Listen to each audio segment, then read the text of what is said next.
Selamat pagi Pak, bagaimana prosedur PHK bagi karyawan tetap yang kinerjanya di bawah standar yang telah ditetapkan oleh perusahaan atau underperformance? Terima kasih.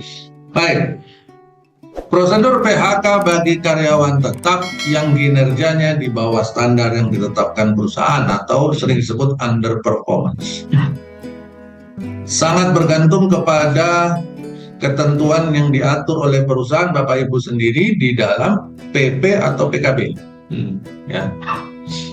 Nah, karena kalau kita larikan kepada perundangan ketenagakerjaan yang berlaku hari ini adalah UJK versi 2, nggak ada PHK dengan alasan karyawan kinerja di bawah standar.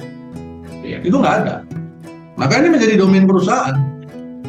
Perusahaan harus membuat langkah, membuat prosedur, membuat tahapan bagi karyawan yang underperformance sampai pada tahapan dia di PHK. Ya.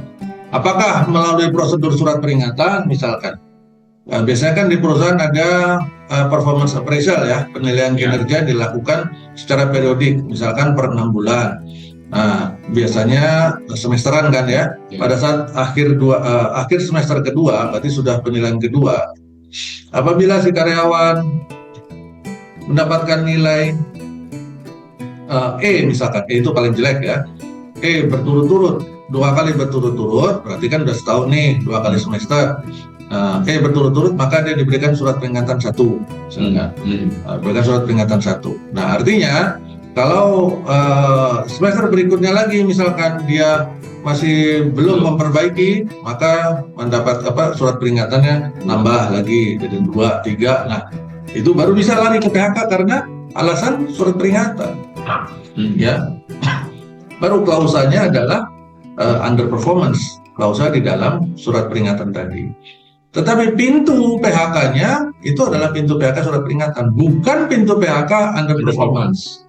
Karena nggak ada pintu PHK underperformance, itu nggak ada. Ya, perlu Bapak Ibu ketahui di dalam UCK kita hari ini pintu PHK itu hanya ada 27 ya. Ya meskipun karena saya juga sering bilang UCK kita yang hari ini adalah UCK menganut sistem liberal dalam konteks PHK-nya. Maka sebenarnya 27 tadi masih ada plus-plus. 27 plus-plus ya, unlimited tadi. Tetapi yang tercantum secara spesifik itu hanya 27. Berapa emangnya dan waktu undang-undang sebelumnya? Undang-undang sebelumnya, Undang-Undang 13 2003 itu hanya ada 15. Hanya ada 15 jenis PHK, 15 pintu PHK. Dan tidak ada plus-plus, hanya plus 1. Kalau UJK ada 27, plus 1, plus lagi.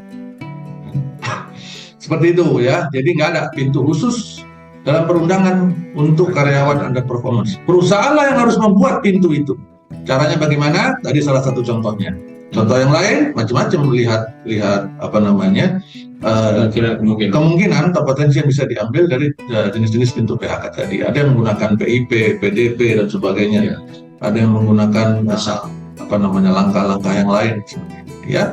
Begitu ya Bapak Ibu yang bertanya. 27 pintu ya. 27 plus 1 plus. Lebih banyak pintu PHK ketimbang pintu neraka ya. Nah, ngeri. Pintu neraka cuma 8. Nah itu dia.